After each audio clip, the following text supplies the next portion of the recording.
Maintenant, on va faire la correction de l'exercice 4. On complète les phrases suivantes.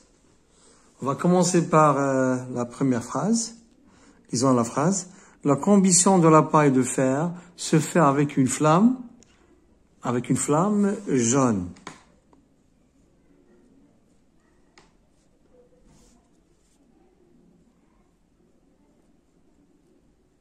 Avec une flamme jaune. Et produit un corps solide gris.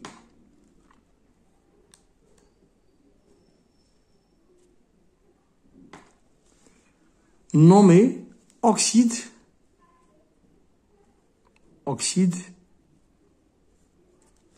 de fer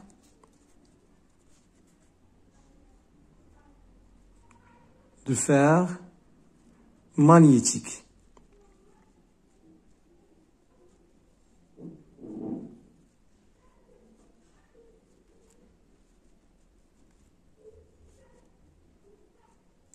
Sa formule chimique est Fe3O4. Selon l'équation chimique suivante, donc l'équation est 3 Fe plus 2O2 produit Fe3O4. L'équation est équilibrée, bien sûr. Donc, on répète. La combustion de la paille de fer, c'est-à-dire l'émail de fer, se fait avec une flamme jaune et produit un corps solide gris nommé oxyde de fer magnétique. Sa formule chimique est Fe3O4 selon l'équation chimique suivante. 3Fe plus 2O2 produit Fe3O4.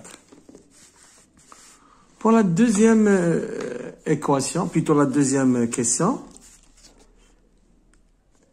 la combustion de l'aluminium en poudre.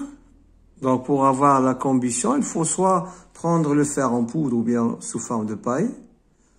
Ou bien, pour l'aluminium, il faut prendre l'aluminium sous forme poudre. Donc, en général, la combustion des métaux est faisable lorsque ces métaux-là sont en poudre, par exemple. Donc, la combustion de l'aluminium en poudre se fait avec une flamme. La flamme, elle est rouge.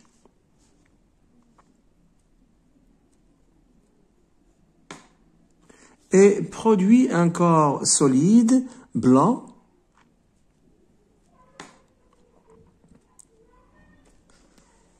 blanc sombre un peu, nommé oxyde d'aluminium,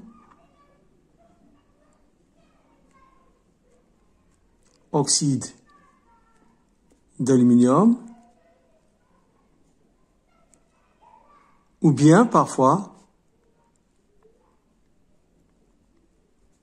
on l'appelle encore alumine.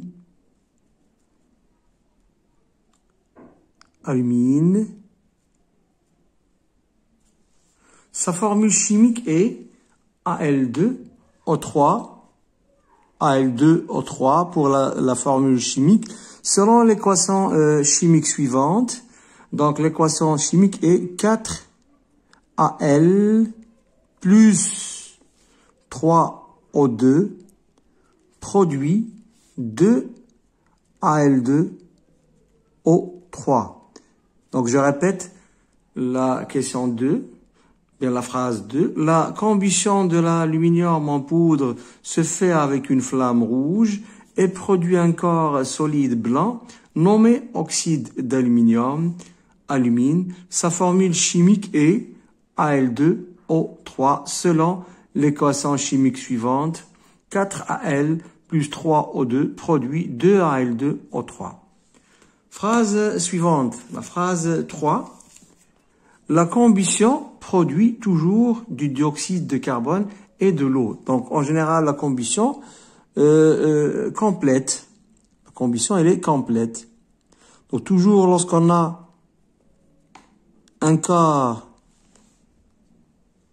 qui est en combustion et nous donne deux produits qui sont le dioxyde de carbone, CO2, et de l'eau, H2O. Donc forcément, on a ici le réactif est une matière qui est organique, parce que la matière organique est essentiellement constituée par des molécules qui sont encore constituées essentiellement des atomes de carbone et des atomes d'hydrogène. Donc la combustion du corps, qui est en général un corps qui est organique, produit toujours des produits, mais parmi ces produits, on a le dioxyde de carbone, CO2 et de l'eau. Donc forcément, on a la combustion, d'accord, qui est organique.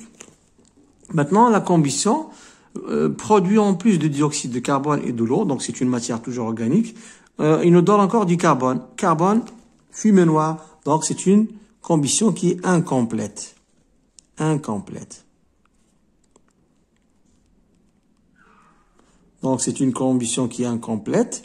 Il donne toujours CO2, H2O et le carbone C, et parfois du monoxyde de carbone qui est CO. Donc CO, c'est le monoxyde de carbone. Donc on peut parfois ajouter seulement ces deux phrases pour comparer la combustion complète et incomplète. Donc la combustion complète donne le dioxyde de carbone, CO2 et H2O ici. Alors que pour la combustion incomplète, il donne CO2, il donne encore H2O, mais il donne le carbone C et le monoxyde de carbone CO. D'accord? Phrase 5. Une matière organique, plutôt, oui, c'est ça, une matière organique, est formée de molécules qui contiennent toujours des atomes de quoi? C'est déjà cité pour la question, la phrase 3 et 4. Carbone. Donc les atomes sont de carbone. C. Carbone C. Et des atomes d'hydrogène.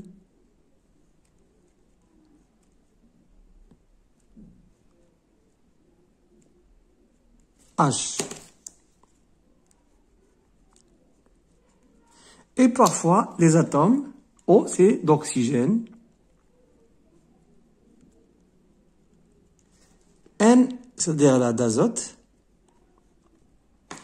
S, c'est le soufre, de soufre. Et Cl, c'est-à-dire de chlore. Donc, en général, la matière organique, c'est une matière dont la molécule, bien les molécules, contiennent essentiellement les atomes de carbone C et d'hydrogène H, mais parfois, ils contiennent encore les atomes d'oxygène et d'azote et de soufre et parfois de chlore. Phrase numéro 6. Bon, la phrase 6. La combustion des métaux organiques conduit à la formation des gaz qui sont toxiques, des gaz toxiques et mortels.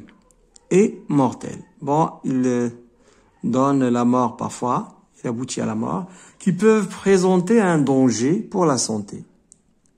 Un danger des dangers parfois pour la santé. On commence par la première combustion qui donne des gaz toxiques, ou un gaz toxique, c'est la combustion de nylon qui provoque l'apparition de quoi? Du gaz qui s'appelle le cyanure d'hydrogène, du gaz cyanure d'hydrogène.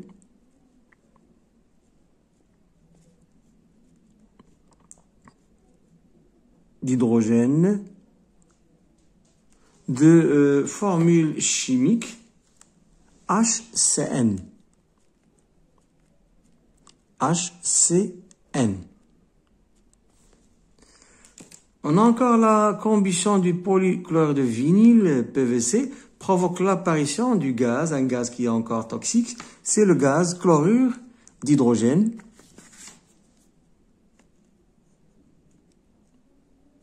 chlorure d'hydrogène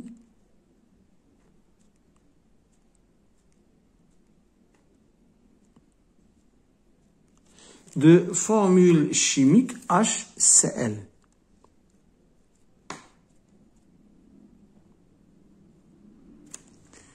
Il nous reste la combustion du polystère, provoque l'apparition du gaz qui s'appelle le dioxyde de soufre. Dioxyde de soufre de formule chimique SO2. Donc c'est terminé pour l'exercice. C'est de faire l'exercice avant de voir la correction. Et de refaire toute la série parce que c'est essentiel pour cette leçon-là de savoir la combustion du fer et de l'aluminium et encore la combustion des matières organiques. C'est essentiel. Donc rendez-vous pour une autre série prochainement. Merci pour votre attention et à bientôt.